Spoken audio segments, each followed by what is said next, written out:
नमस्कार। RO ARO 2023 के form online हो रहे हैं इस समय। और अगर अब तक आप लोगों ने इस ऑनलाइन फॉर्म को फिल नहीं किया है तो सबसे पहला काम आप उसको फिल कर दीजिए।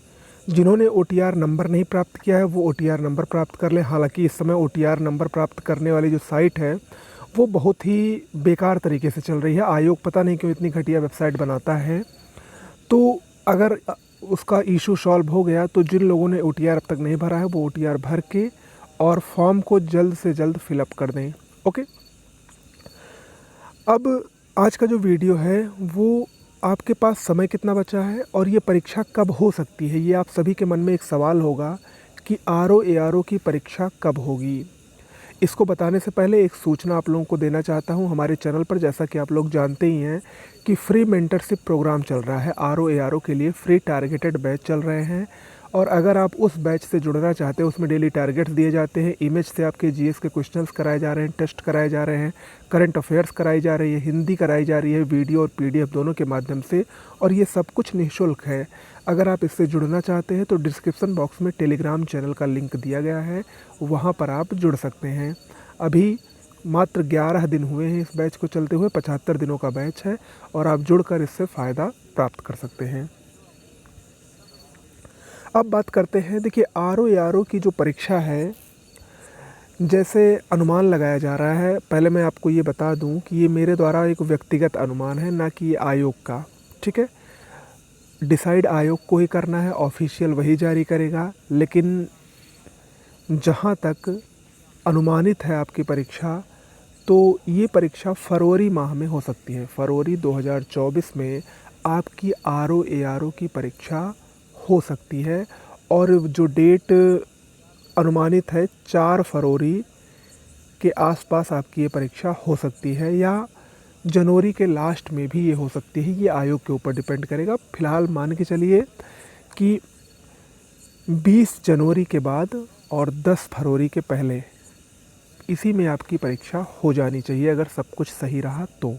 ठीक है, तो ऐसे में अगर देखा जाए तो आज 12 अक्टूबर है, सॉरी आज 13 अक्टूबर है, और यानी अक्टूबर लगभग आधा समाप्त हो चुका है। यानी 15 दिन अक्टूबर में और नवंबर और दिसंबर, यानी आपके पास अगर देखा जाए तो 75 से 80 दिन बचे हैं। मैं जनवरी को इसमें काउंट नहीं कर रहा हूँ, क्योंकि उस समय आपका जो करंट अफेयर्स है वो तेज़ी से पढ़ा जाएगा जनवरी में, अगर फरवरी में एग्ज़ाम होता है तो। और उसके अलावा वो रिवीजन टाइम होता है ज़्यादातर। ठीक है, तो ये आपके पास जो 75 दिन बचे हैं इसमें भी कुछ प्रमुख जो त्यौहार वगैरह हैं, जैसे दीपावली आने वाली है, बीच में नवरात्रि, दशहरा, तो इन सब में भी आपका 2-4 दिन डिस्टर्ब होगा। तो अगर देखा जाए तो आपके पास 70 दिन मात्र बचे हैं। 70 दिन मैक्सिमम आपके पास है। उन्हीं 70 दिन में आपको इस तरीके से अपने आप को ढालना है, इस तरीके से अपने आप को खुद मोटिवेट करके पढ़ना है कि आप एक टॉप पर हों दिसंबर लास्ट तक। यानी नए साल के स्टार्ट में आपका सब कुछ तैयार हो, सिर्फ आपको रिवाइज करना हो। तो उसके लिए मैं समय समय पर स्ट्रेटजी बताता रहता हूँ, लेकिन अब आप लोग इतना समझ गए हैं कि आप लोग खुद अपनी स्ट्रेटजी बनाइए। देखिए, मैं आपको गाइड कर रहा हूँ और सिर्फ गाइड ही कर सकता हूँ। ठीक है, बाकी हार्ड वर्क आपको करना है, डेडिकेशन आपको दिखानी है, लक्ष्य के प्रति समर्पण आपको दिखाना है। और अगर ये सब आप कर ले गए अगले 2 से 3 महीने, तो इसका रिजल्ट बहुत ही पॉजिटिव होगा और आप सब जानते हैं। ओके, तो इस 75 दिनों में आपको करना क्या है, बैक ईयर के क्वेश्चन पेपर को आप सब लोगों ने देख लिया होगा, उससे एक आइडिया ये लग गया होगा कि किस विषय से कितने क्वेश्चंस आते हैं। हालांकि मैं आपको यहाँ पर बता दे रहा हूँ, थोड़ा जल्दी से बताऊँगा कि सबसे इम्पोर्टेंट जो है वो आपका करंट अफेयर्स है। 140 प्रश्नों में GS की, हाँ मैं GS की बात कर, 140 प्रश्नों में करंट अफेयर्स से लगभग 30 से ज़्यादा प्रश्न आते हैं हर साल। तो ये आपका एक इम्पॉर्टेंट टॉपिक है करंट अफेयर्स, पहला सबसे महत्वपूर्ण टॉपिक है करंट अफेयर्स। और इसको आपको कैसे पढ़ना है, डेली के डेली मेरी करंट अफेयर्स की वीडियो आ रही है, अगर आप चाहें तो उसको 2 मिनट के लिए देख सकते हैं। और आपको करंट डेली पढ़ना है, मैंने जब बताया था आपको कि कैसे क्या पढ़ना है, तो मैंने उसमें आपका आधे घंटे के लिए करंट अफेयर्स का भी शेड्यूल दिया था, और आपको डेली आधे घंटे करंट अफेयर्स ज़रूर पढ़ना है। इससे आपका आसानी से तैयार होता चले जाएगा। बात के लिए रखेंगे कि सभी हम इकट्ठा पढ़ लेंगे, तो उसी में लोग अक्सर गलतियाँ कर देते हैं, वो मिक्सअप हो जाता है, और जो आता भी है वो वहाँ पर गलत करके चले आते हैं। ठीक है, तो ऐसा आपको नहीं करना है, इन चीज़ों से आपको बचना है, और यही होती है स्मार्ट तरीके से पढ़ाई। ठीक है, यही जो लोग करते हैं वो आगे जाते हैं, और जो लास्ट के लिए रखते हैं वही लोग पीछे रह जाते हैं कि लास्ट में हम सब इकट्ठे पढ़ लेंगे 5 दिन में, और ताज़ा ताज़ा तैयार रहेगा, और जाकर वहाँ पर एग्ज़ाम में सब हमारा सही हो जाएगा। तो ये गलतफ़हमी है। ठीक है, आप एक बार अगर किसी चीज़ को पढ़े रहेंगे तो एग्ज़ाम हॉल में जब बैठेंगे, मान लीजिए आपने वहाँ पर दोबारा नहीं पढ़ा, तो अगर आप ऑप्शन देखते हैं तो आपके दिमाग में क्लिक हो जाएगा कि हाँ, इसको मैंने पढ़ा, इसका ये सही होगा। ओके, तो इस तरीके से आपको करंट अफेयर्स पढ़ना है। दूसरा जो सबसे महत्वपूर्ण सब्जेक्ट मेरे अकॉर्डिंग है, पिछले 5-6 साल के पेपर्स का मैंने जो एनालाइज़ किया है, उसमें मुझको लग रहा है कि भूगोल, ज्योग्राफ़ी।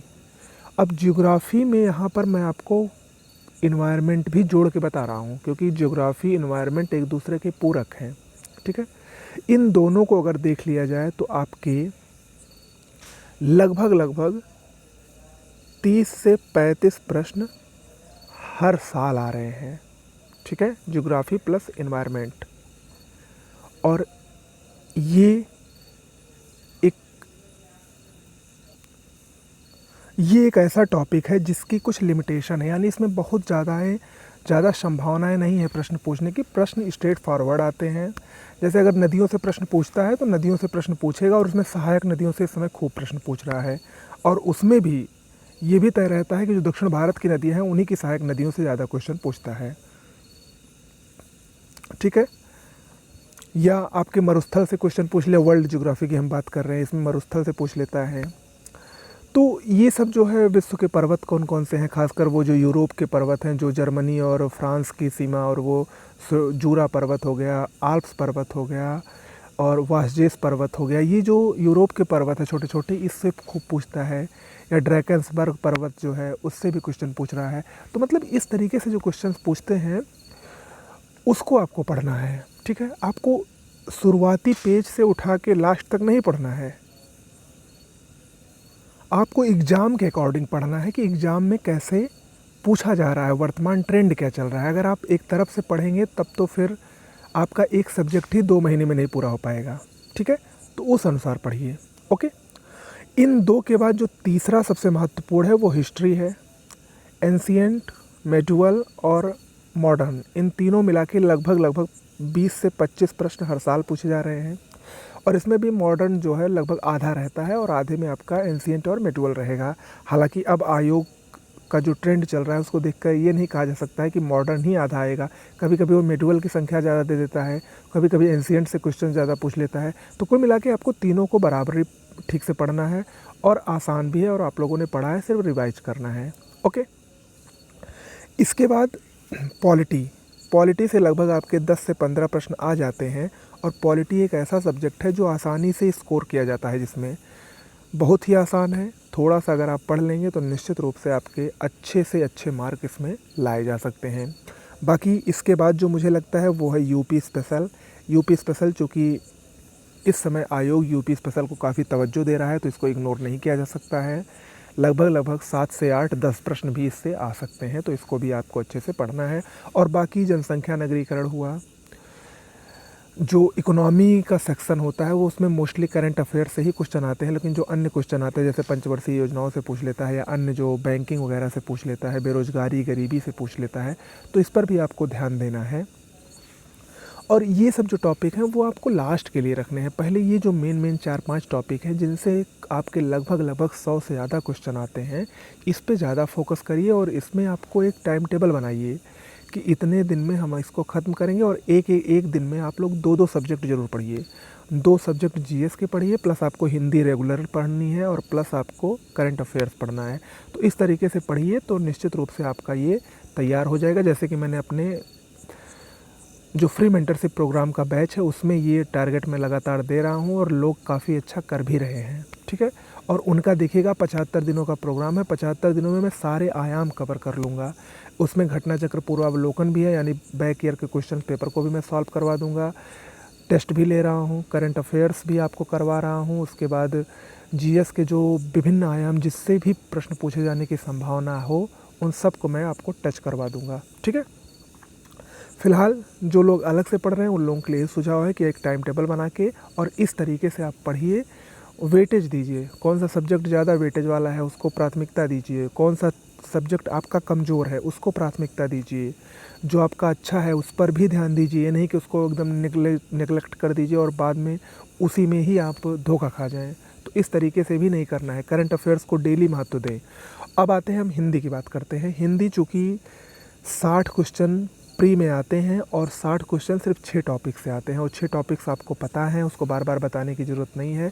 लेकिन हिंदी एक ऐसा सब्जेक्ट है और ख़ासकर आर ओ में जो आपके सिलेक्शन को रोक सकता है और आपका सिलेक्शन करवा भी सकता है।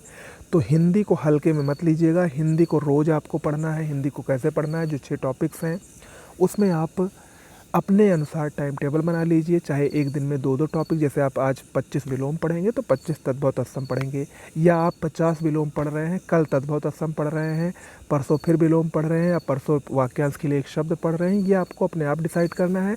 और जब यहाँ पर एक बात और ध्यान रखिएगा, चाहे जीएस हो चाहे हिंदी हो, जब हम अगले दिन पढ़ने बैठेंगे तो पहले जो बैक यानी जो पिछले दिन हमने पढ़ा है उसका 10 से 15 मिनट 20 मिनट में एक क्विक रिवीजन करेंगे। ठीक है। Revision is a most important part of your selection. Okay. आपका सिलेक्शन आपके रिवीजन पर निर्भर करता है। रिवाइज करेंगे, दिमाग में हमेशा क्लिक करेगा, हमेशा आपके माइंड में शार्पनेस रहेगी, वो हमेशा आपके माइंड में रहेगा टॉपिक। और अगर रिवाइज नहीं करेंगे तो एक बार ही पढ़ेंगे तो निश्चित रूप से भूल जाएंगे और फिर ये आपके लिए परीक्षा हाल में समस्या उत्पन्न कर सकता है। ओके। तो रिवीजन बहुत ज़रूरी है। इस तरीके से अपने आप को एक शेड्यूल बनाइए और उसमें बीच बीच में घटना चक्र पूर्वावलोकन भी आप लोग शामिल करते रहिएगा। और यहाँ पर मैंने एक सब्जेक्ट का नाम लेना भूल गया हूँ, साइंस। साइंस को आप घटना चक्र पूर्वावलोकन की जो बुक आती है जिसमें बैक ईयर के क्वेश्चन पेपर रहते हैं उसी से ही पढ़ लेंगे तो आपके लगभग 80 to 90% क्वेश्चन साइंस के सॉल्व हो जाएंगे, क्योंकि डायरेक्ट क्वेश्चन साइंस के रिपीट होते हैं ज़्यादातर। ओके। तो इस तरीके से आपको पढ़ना है। तो वीडियो अच्छा लगा हो तो लाइक कर दीजिएगा। नमस्कार।